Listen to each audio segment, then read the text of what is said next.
તરફ સુરત પોલીસે ચોરીના કેસ ઉકેલવામાં સફળતા મેળવી શહેરના વેસુ વિસ્તારમાં જૈન દેરાસરમાં મૂર્તિ અને દાગીનાની ચોરીનો ભેદ ઉકેલી લેવામાં આવ્યો છે।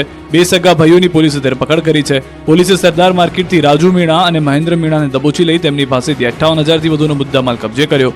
ચોરીના કેસમાં ઝડપાયેલા બંને ભાઈઓ સુરતમાં મજૂરી કામ કરે છે। તપાસમાં એ પણ સામે આવ્યું છે કે ગત દિવાળીના તહેવારમાં તેઓ વેસુના આશાપુરા મંદિરમાં પણ મૂર્તિ અને ઘરેણાની ચોરીને અંજામ આપ્યા હતો। તો સુરત ક્રાઇમ બ્રાન્ચે પણ ચોરીના 2 રીઢા ગુનેગારોને દબોચી લીધા છે। બંને શખ્સો મોડી રાત્રે વાહન, મોબાઈલ અને ઘરફોડ ચોરીને અંજામ આપતા હતા। આરોપીઓ પાસેથી 21 મોબાઈલ, 5 બાઇક અને 1 લેપટોપ મળી 4,14,000નો મુદ્દામાલ જપ્ત કરાયો। બંને રીઢા ગુનેગારો સામે શહેરના મહિદરપુરા, ઉત્તરાણ, કતારગામ, પાલ, વેસુ અને વરાછા પોલીસ સ્ટેશનમાં ગુના નોંધાયેલા છે। અગાઉ 2 પૈકી એક આરોપી ઘરફોડ, ચેઇન સ્નેચિંગ, મોબાઈલ અને વાહન ચોરીના ગુનામાં પકડાઈ ચૂક્યો છે। ડ્રો સંચાલકો જાણે કે બેખોફ હોય તેમ લાગી રહ્યું છે। બનાસકાંઠામાં લકી ડ્રો સંચાલકો સામે પોલીસ સકંજો કસવા માટે કવાયત કરી રહી છે, પરંતુ ડ્રો સંચાલકોને જાણે કે પોલીસનો કોઈ જ ડર ન હોય તેવો ઘાટ સર્જાયો છે। લકી ડ્રો સંચાલક પર પોલીસની નજર હોવા છતાં તેણે ડ્રો કરવાનો વિડીયો જાહેર કરી પોલીસને જાણે કે પડકાર ફેંક્યો।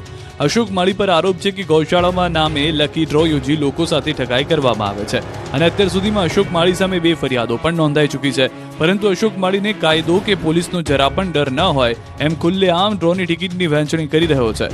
સંચાલકો ઓનલાઈન અને ઓફલાઈન ટિકિટ વેચી રહ્યા છે અને આવતીકાલે પોતાના ગામ મોરથલામાં પણ ડ્રો કરવાની જાહેરાત કરી ચૂક્યા છે। લોકોનો કરોડો રૂપિયા ઠગી લેનાર અશોક માળી હજુ પણ લોકોને પોતાની જાળમાં ફસાવી રહ્યો છે અને પોલીસ જાણે કે મુખ પ્રેક્ષક બની તમાશો જોતી હોય એમ લાગી રહ્યું છે। સવાલ એ છે કે આ રીતે વિડીયો પોસ્ટ કરી ડ્રો કરવાની જાહેરાત કરવા છતાં શા માટે પોલીસ કોઈ એક્શન નથી લઈ રહી? શા માટે પોલીસના હાથમાં અશોક માળી નથી આવી રહ્યો? શા માટે પોલીસે કોઈ કડક કાર્યવાહી નથી કરી? પરંતુ શું અશોક માળી પર પોલીસના 4 હાથ છે તેવા સવાલો ઊભા થયા। શું પોલીસ પર ધરપકડ ન કરવા માટે દબાણ કરવામાં આવે છે? આવા અનેક સવાલો હાલમાં ઉદ્ભવી રહ્યા છે। જોવું એ રહ્યું કે અશોક માળી હવે ડ્રો કરે છે કે પોલીસ કોઈ કડક પગલાં ભરશે। અનામત આંદોલનને લઈને સૌથી મોટા સમાચાર આવ્યા। સરકારે રાજદ્રોહ સહિતના કેસ પરત ખેંચ્યા। પાટીદાર અનામત આંદોલન સમયે થયેલા રાજદ્રોહ સહિતના કેસ પરત ખેંચવાનો સરકારે નિર્ણય કર્યો છે, જેને લઈ આંદોલનના નેતા હાર્દિક પટેલે સરકારનો આભાર માન્યો। વિરમગામ ખાતે સમૂહ લગ્ન પ્રસંગમાં હાજરી આપવા પહોંચેલા હાર્દિક પટેલે જણાવ્યું કે 14 જેટલા કેસ પરત ખેંચવા બદલ સરકારનો આભાર। સરકારના નિર્ણયથી 30 જેટલા યુવકોને લાભ થશે। આ એક્સ પર પોસ્ટ પર ઈબીસી અનામત આપવા બદલ પ્રધાનમંત્રી મોદી અને ગૃહમંત્રી અમિત શાહનો પણ આભાર માનવામાં આવ્યો। એસપીજીના રાષ્ટ્રીય અધ્યક્ષ લાલજી પટેલે કહ્યું કે કેસ પરત ખેંચાયા તે આનંદની વાત છે। આ પાટીદાર યુવાનોની જીત છે। તો દિનેશ બાંભણિયા, અલ્પેશ કથિરિયાએ પણ મુખ્યમંત્રી ભૂપેન્દ્ર પટેલનો આભાર વ્યક્ત કર્યો। ખોડલધામ ચેરમેન નરેશ પટેલે કહ્યું કે આંદોલનકારીઓ અને સરકાર વચ્ચે તાલમેલ સધાય તે માટે શરૂઆતથી જ પ્રયાસ થઈ રહ્યા હતા। આખરે સરકારે કેસ પરત ખેંચતા પાટીદાર દીકરા દીકરીઓને રાહત મળશે, જેના માટે સીએમનો આભાર માનું છું। આ તરફ ક્ષત્રિય નેતા અને ભાજપ ધારાસભ્ય અલ્પેશ ઠાકોરે સરકારના નિર્ણયને આવકાર્યો, સાથે એ પણ માંગ કરી કે આંદોલન સમયના તમામ સમાજના યુવકો પર થયેલા કેસ પણ પરત ખેંચવા જોઈએ। સરકાર કેસનો અભ્યાસ કરી આ મુદ્દે પણ નિર્ણય કરે। મહત્વનું છે કે પાટીદાર અનામત આંદોલનમાં હાર્દિક પટેલ સહિત દિનેશ બાંભણિયા, અલ્પેશ કથિરિયા, ચિરાગ પટેલ સામે રાજદ્રોહ સહિતના કેસ નોંધાયા હતા, જે કેસ પરત ખેંચવા નિર્ણય કરાયો છે। જોકે આ નિર્ણયની સરકારે હજુ સુધી કોઈ સત્તાવાર જાહેરાત નથી કરી। નવીન હાઈવે પ્રોજેક્ટ સામે બનાસકાંઠા અને ભરૂચમાં ખેડૂતોનું વિરોધ પ્રદર્શન જોવા મળ્યું। બનાસકાંઠામાં ભારતમાલા પ્રોજેક્ટને લઈ ખેડૂતોમાં ભારે રોષ જોવા મળ્યો। થરાદ વિસ્તારના ખેડૂતોએ આ મામલે જિલ્લા કલેક્ટરને આવેદનપત્ર આપ્યું। થરાદ પંથકના ખેડૂતોની માંગ છે કે ભારતમાલા પ્રોજેક્ટમાં જમીન સંપાદન કરાય છે તેનું યોગ્ય વળતર આપવામાં નથી આવ્યું। ખેડૂતોએ કલેક્ટરને રજૂઆત કરી છે કે તેમને જમીનનું પૂરતું વળતર આપવામાં આવે। જો તેમને યોગ્ય વળતર નહીં આપવામાં આવે તો ઉગ્ર આંદોલનની ચીમકી ઉચ્ચારી છે।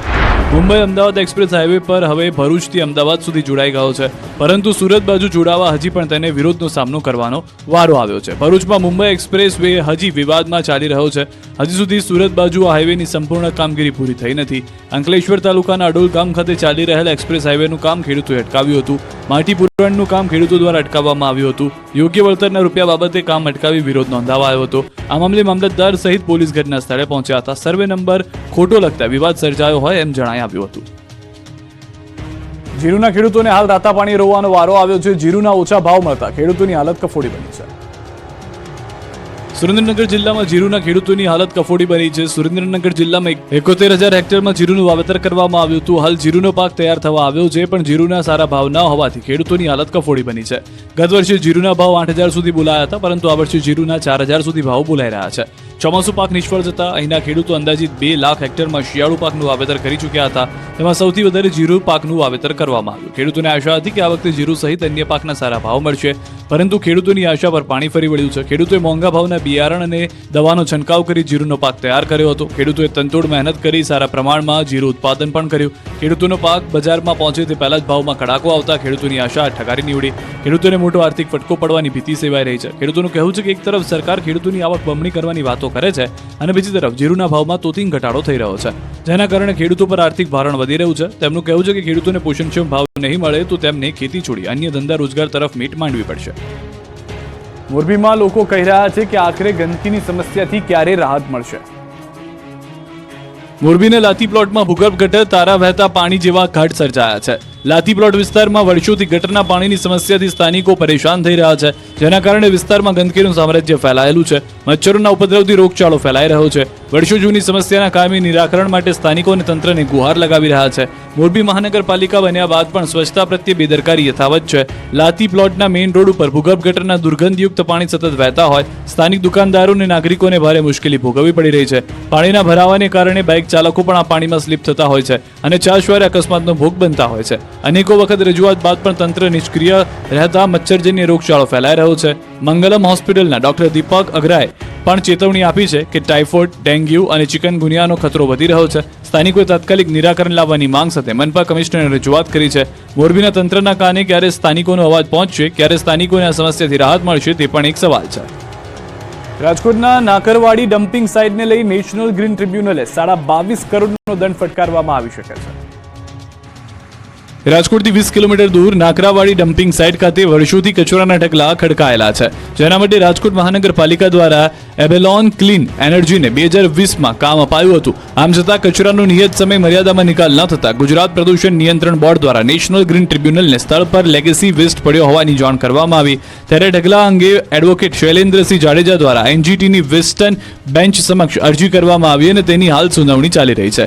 જે મામલે એનજીટીએ કહ્યું છે કે ટ્રિબ્યુનલના નિર્દેશ મુજબ અને સૂચના મુજબ ગુજરાત પોલ્યુશન કંટ્રોલ બોર્ડ દ્વારા તેમનો રિપોર્ટ એનજીટીને સબમિટ કરવામાં આવ્યો હતો.